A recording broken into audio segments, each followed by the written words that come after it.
চাঁপাইনবাবগঞ্জ জেলা আওয়ামী লীগের কার্যালয়ে ভাঙচুর ও অগ্নিসংযোগ করেছে একদল ছাত্র জনতা। বিকেল ৪টার দিকে নবাবগঞ্জ সরকারি কলেজ মোড় থেকে মিছিল নিয়ে জেলা আওয়ামী লীগের কার্যালয়ে গিয়ে ভাঙচুরের পর আগুন দেয় তারা।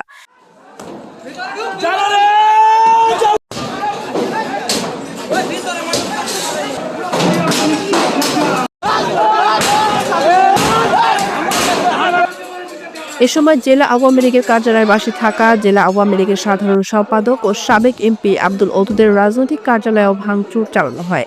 এদিকে সন্ধ্যা ৬টার দিকে ফায়ার সার্ভিস কর্মীরা জেলা আওয়ামী লীগের কার্যালয়ের আগুন নিয়ন্ত্রণে আনে।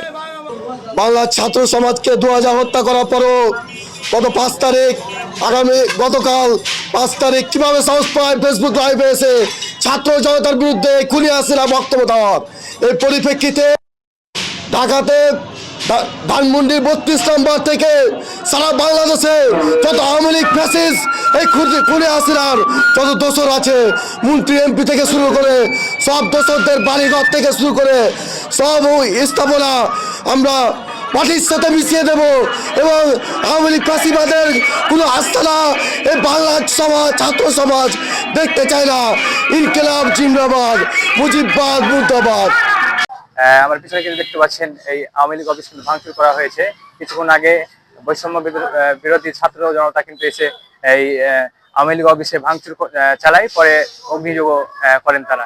এই ছিল চাঁপাইনবাবগঞ্জ থেকে আমার কাছে সর্বশেষ। Asadullah Sony, movie Bangla television, Chapainawabganj.